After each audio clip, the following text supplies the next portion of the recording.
It's becoming apparent that all gloves are off when it comes to the question, what is the origin of hip hop? And who are the people who created it? The empirical evidence suggests that it's Black American culture who is the root of this culture. For the past 2 to 3 years, there has been an alternative narratives coming from some in the Latino and the Caribbean community who are vigorously challenging the Black American creation narrative. Their attempt is clear to me. They want to rewrite the history of Black American music in order to systematically marginalize the overwhelming musical contributions that Black American culture has given to America and the world. Ultimately, they want to argue that, at best, each culture, whether it's FBA, Latino, or Caribbean, all played an equal role in the creation of hip hop. In other words, hip hop is multicultural creation. This equal creation narrative, pushed by some, goes farther than just hip hop. Some have argued that it also includes all of our musical genres. I'm talking about Black American musical genres. They would argue that what we know as Black American music can't and should not be attributed to Black Americans only. They feel that their culture and their people should be credited with the creation of blues, rock and roll, R&B, soul, and disco, as well as many others, even though there's no evidence of their influence. Now, I know this sounds ridiculous, but this is real. Yet, we are here. I truly believe that after you watch this video, you will be convinced beyond any doubt that Black American culture created hip hop. Now, I'm going to focus on a period in our history that I believe lays the foundation to the culture that we know as hip hop. Let's get started. Apparently, two men approached the speaker's rostrum and discharged shots at him from apparently very close range. As I turned around quickly, and the next thing I saw was Malcolm falling back in a dead faint. My mother threw herself over her babies, and she yelled out, "They're killing my husband." I heard shots, and I saw people crawling on the floor. And so I got down too. Then when I was looking out, and I saw someone look in amazement to the front, I knew they had shot my husband. He sustained one shot in the lower right chin, and the other 6 hit him in the chest and body. I looked out at him and I said, he's going to die. I kept saying to myself, he's going to die, he's going to die. How many of them immediately? No, he wasn't dead immediately, but expired very shortly thereafter. Now, for many in the Black community, these two individuals impacted the lives of many Black Americans. When both of these men were assassinated, a large part of Black American perception of the promise of America died along with them. A rebellious spirit took over, and it was accompanied with anger and disappointment.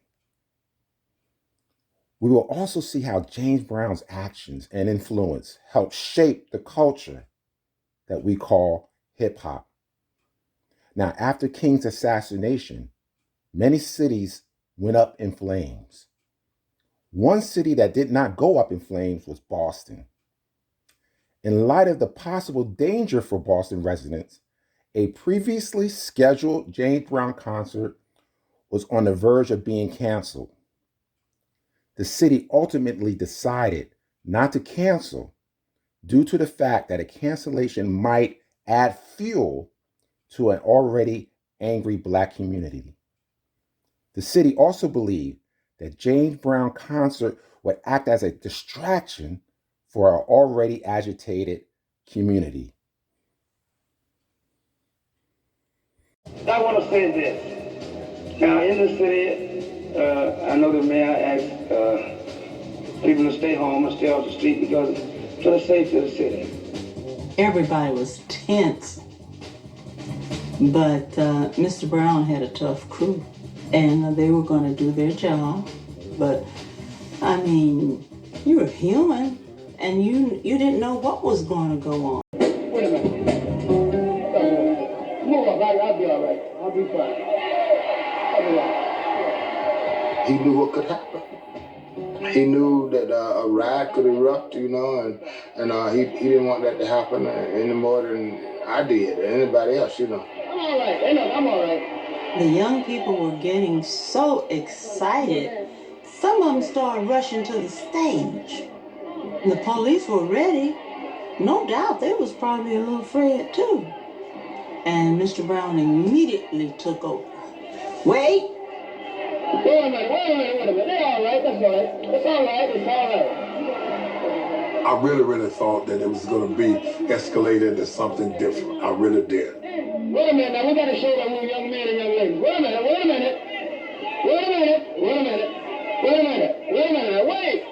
That was really a moment, and it could well have been the crucial moment. Wait a minute, ladies and gentlemen. Relations were not good between the Boston Police Department and the black community. But if that had gotten nasty, which it well could have, it would have been horrendous. It would have gone up like a torch. Now, can I please have your attention? Wait a minute. Wait. This is no way. We are black. Down here, let's do the show together. We're black. Don't make us all look bad. Let me finish doing the show. Come on, stage. Step down there. Bill Jones. You make me look very bad because I asked the police to step back and you wouldn't go down. No, that's wrong. No, that's wrong. Now, you're not being fair to yourself and me either. You're not being fair to yourself and me either. All your race. Now, I asked the police to step back because I figured I could get some respect for my own people. That makes sense. And all we together win.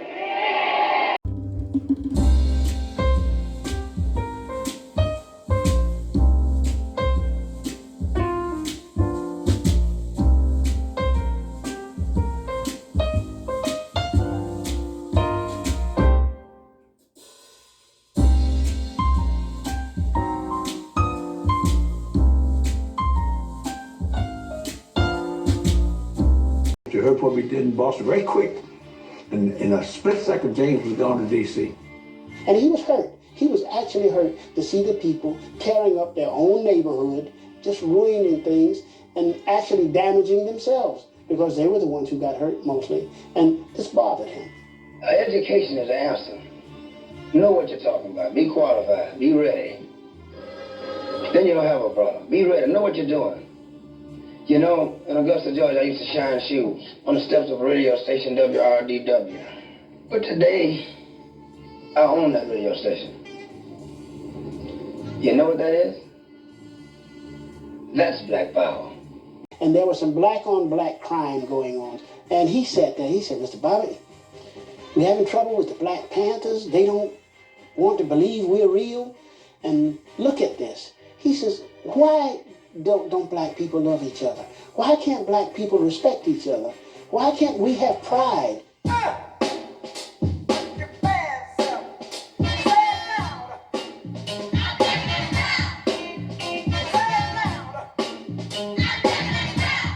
James Brown's I'm Black and I'm Proud was an affirmation of self-respect. Mr. Brown is #1 soul brother in the United States. He's just the greatest. He's black and he's proud. He brings out the good in me. He's like a preacher. By 1969, the majority of the black activist leaders had been eliminated, jailed, assassinated, marginalized.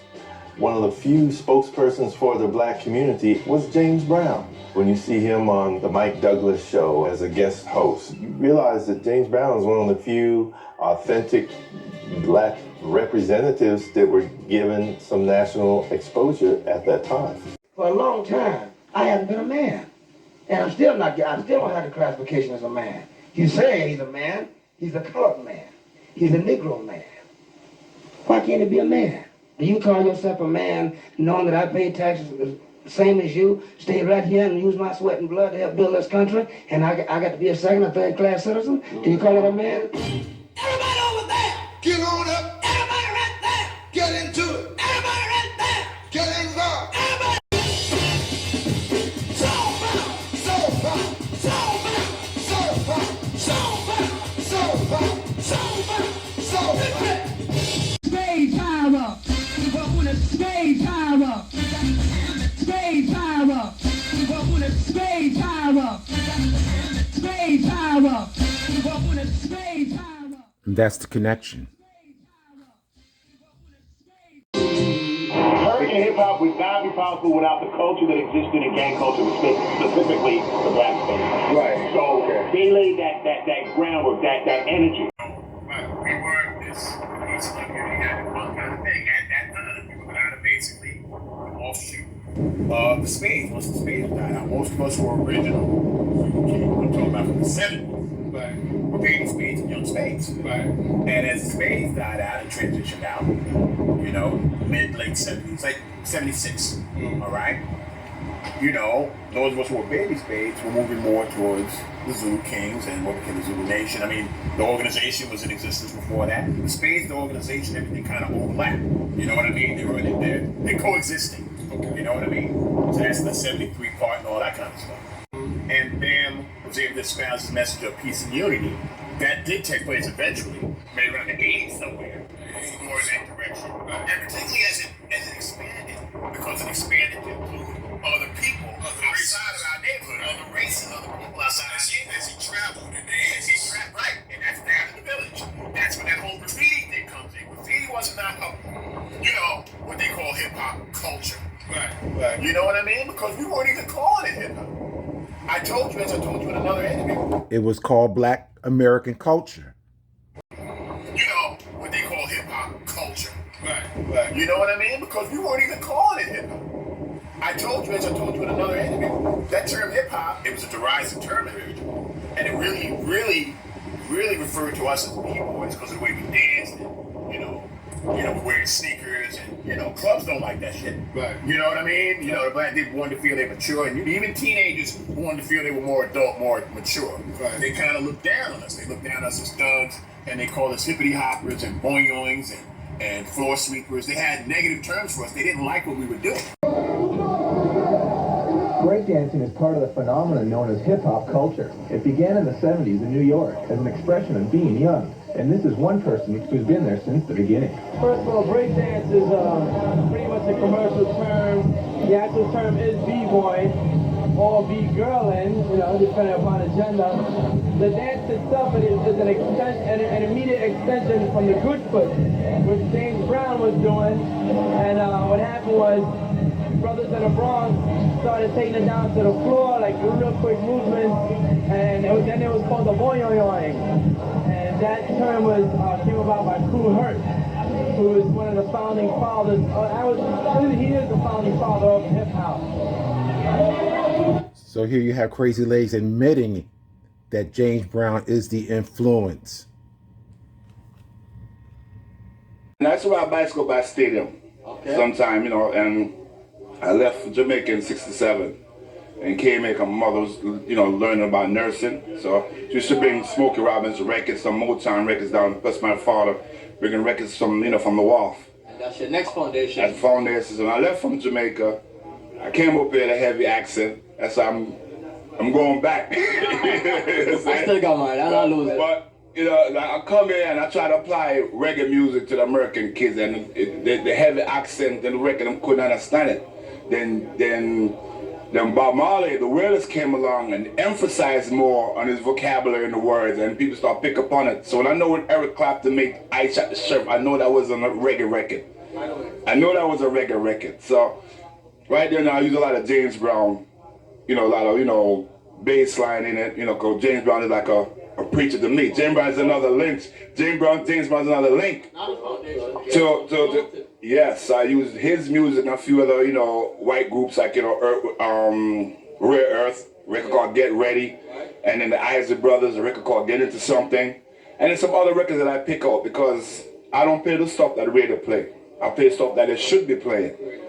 And while you come to my dance, I hear records that nobody else have. So I can scratch out the name of the records. My woman said scratch out the name of the record so everybody else don't have it. You know? I hope you realize what's going on.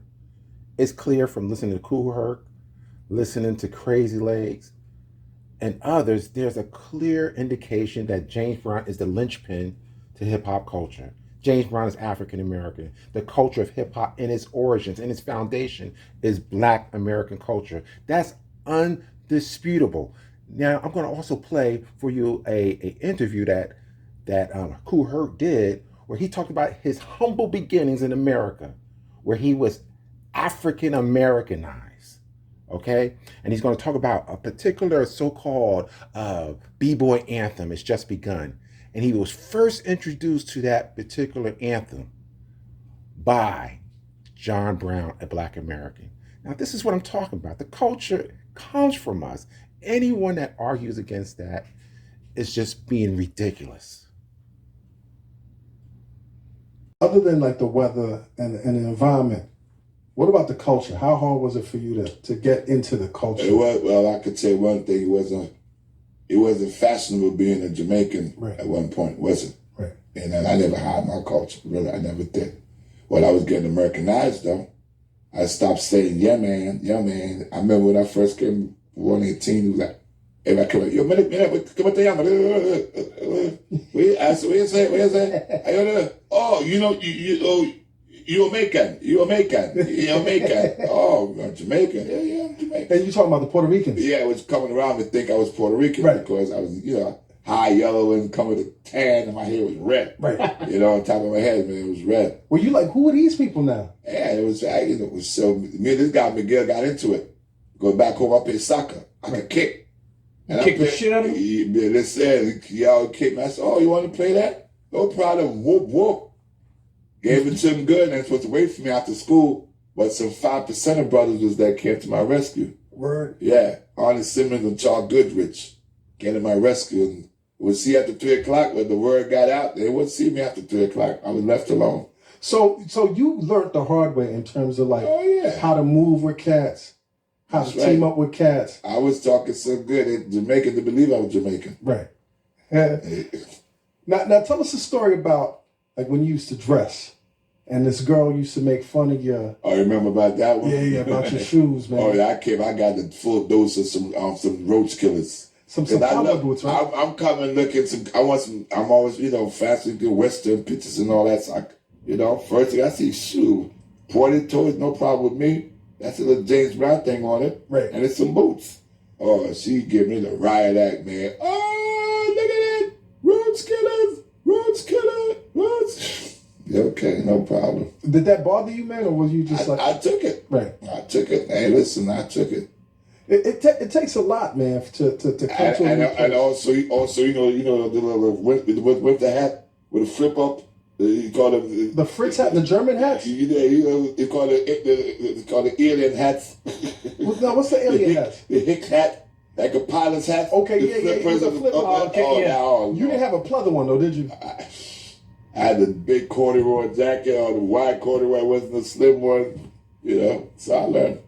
After that was shark skins. Shark skins. Blah from there. Now, where'd you go get your clothes from, man? After Perry Brothers on Tremont. Okay. And then you used to go to AJ Lester's also, right? The AJ was big. That's like the walled off historic fashion. Right. What was on your feet, man? Some Pro-Kets. Some Pro-Kets. Or if you want anything bigger than Pro-Kets at the time, some Spaldings. Yeah, and Converse was second. Yeah. Oh, everybody want to hold on to any Clydes? Some Bob Cousy. Bob Cousy, yeah. That was... What about any Puma? Any Clydes? Puma came later on. Puma came in the early Our Air Force One was Pro-Kets. Yeah, exactly. That's our Air Force One. Yeah. You used to clean it with the toothbrush? Or? They clean it nice. They ain't hang around with it too much. Now, tell us how you met Coke, man. Coke LaRock. Coke, I just moved across town, and he was a friend. Him and Jennifer's brother was friends. And Jennifer's who? Jennifer's my first girlfriend. Okay. And they didn't know from me moved from the east side to the west side now. And Coke lived on the west side. And him and Smitty was friends. And Coke was good with his hands. And people used to tease him thinking he can't see.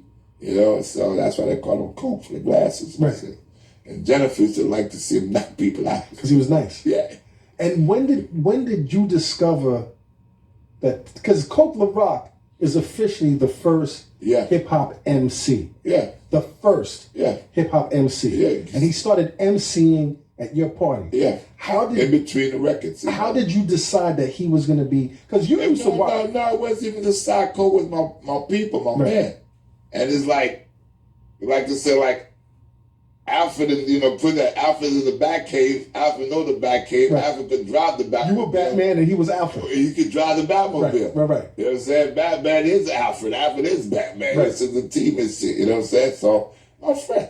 And my people. He wasn't forced to play. Right. He got some music in his head. Want to play. Sometimes we both want to play. Right. So we used to play chess. We used to play. How much people get off the floor? If I play this from that record, if more people say I stay on, less people leaving, I lose out. Right. And that's how it is. But you were the first one that really started talking on the record. Yeah, Coke was giving some of the poems and stuff. Okay. And he was more on the poem side of it. Why did she know you could do it? Like, because you had really... I danced. Right. I danced. I used to go to a club. I had to dance. I had to go to the puzzle. And Mark was what was the puzzle? What was the puzzle? Club. It's a club. Right on Jerome Avenue, River Avenue, 167. But as soon as we got up in they checked us, and we walking in, it was, we keep on hearing, boom, boom, boom, boom, boom, boom, boom, boom, boom, boom, boom, boom, boom, boom, boom, boom, boom. And the deeper we get in the party, the more riveted up his skin. And I went right to the booth. Yo, my man, what's that? And he told it to me. Now, he wasn't cutting the brakes or anything. He was just playing the whole record. Straight up. And then, so let me tell you something. Anything I hear, right, and I like it, I'm going to ask you. Right. And then, of course, the cheat code was James Brown. Well, that's my man. Yeah. That's the father. Like Sex Machine. That's the father. Sex Machine. The brother, where I get that first repertoire records that I played is from...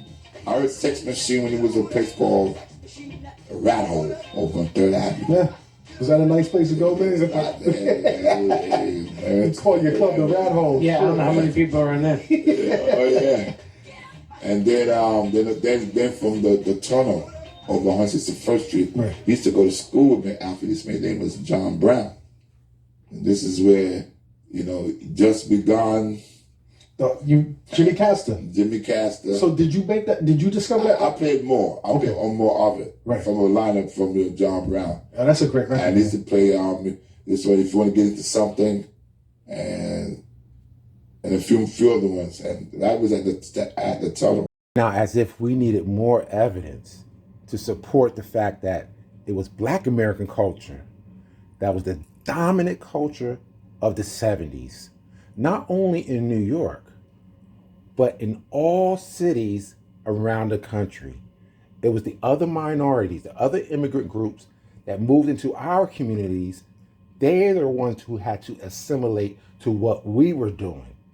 And rest assured, no other culture, no other immigrant community will be able to show you what I'm about to show you, to prove the level of influence that Black American culture had in the inner cities across the country. Now let's take a look at fashion. This was the style of dress in the 70s.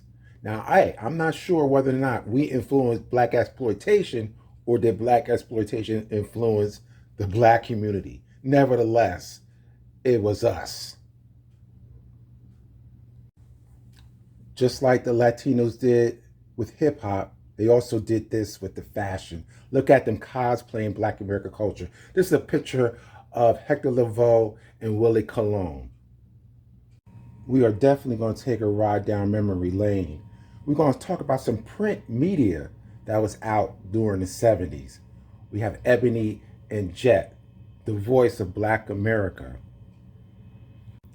How many are old enough who remember the Nation of Islam's newspaper, Muhammad Speaks?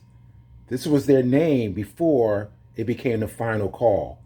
Those of you who are from Brooklyn definitely heard of this newspaper, the City Sun.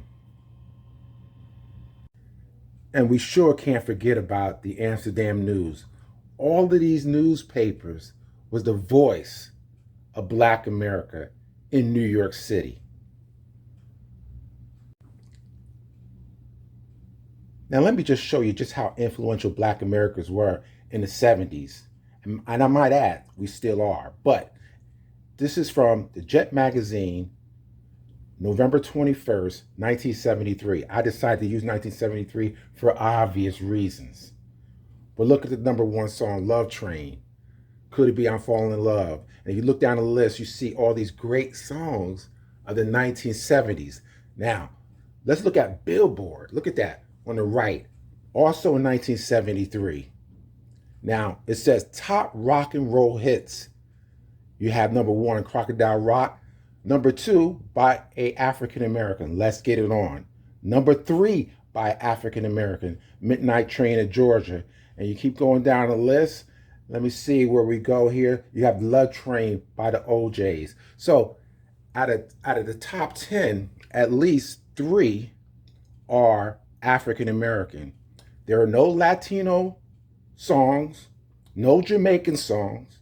So in the 70s, Black America was the culture in music, whether it was an R&B chart or whether it was a white chart. Again, those of you who are old enough to remember, in the 70s, you had Tony Brown's Journal, which appeared on Channel 13. For those who are in the metropolitan area of New York, you know what channel that is. Then you had Like It Is on Channel 7, ABC. Both shows aired on Sundays. This gave Black Americans the political news that was going on around the country that affected the lives of Black America. Oh man, we can't forget about TV. We had Sanford and Son, Different Strokes, Good Times, That's My Mama, The Jeffersons, What's Happening, many other shows. No other group had this going on in the 70s.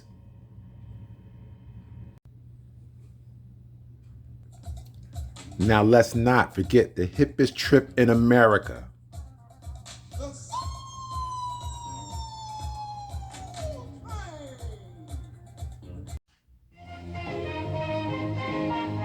Hey, let's go to the movies, y'all.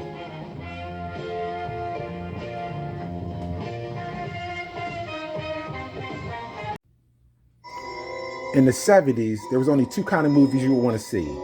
It was either a karate movie or a black exploitation movie.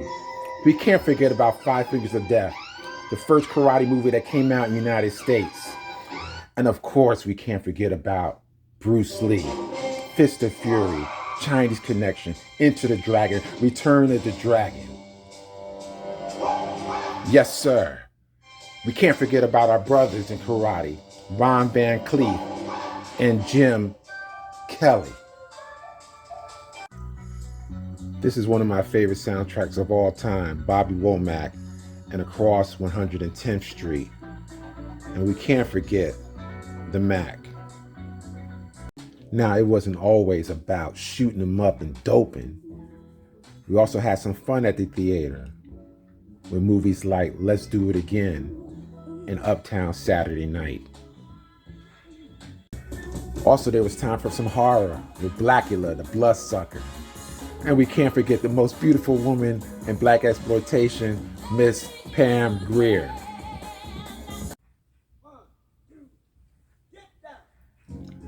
Let's not forget Mr. James Brown, the soundtrack, Black Caesar. And we can't forget my man, Dolomite. What's up? Now, what is black exploitation without Richard Roundtree and Shaft and Ron O'Neal as Superfly? You know, sometimes as Black Americans, we tend to forget how great we actually are. I didn't even go into the 80s fashion with Dapper Dan or the 90s fashion with FUBU and Rockaware. In every facet of hip hop, Black Americans led the way. Again, no other ethnic group will be able to show you the level of influence that I've demonstrated here. Reminding other people of your greatness is not a slight to others. It's important to let these guys know. Some might call them tethers. Let these tethers know. Don't get it twisted. We are the trendsetters. Now, I don't always do this. However, if you appreciate what I'm doing on this channel, I need you to show your brother some love. Some of you have given in the past, and I truly appreciate it. But I want to move into something more like a podcast format, and that takes a little bit more finances to make that happen. So I will pin my Cash App in the comments. Now, if you decide not to contribute financially, I just would request that you thumb up the video and please share it. Please share this video. Matter of fact, share all my videos. This is the kind of information that needs to be out there. See, now, on average, I get 2,000 views, right, per video. I want to see at least 2,000 likes. And I should see more subscriber numbers increase because all of you share my video. So, thank you for all the love and support. Until the next time, peace.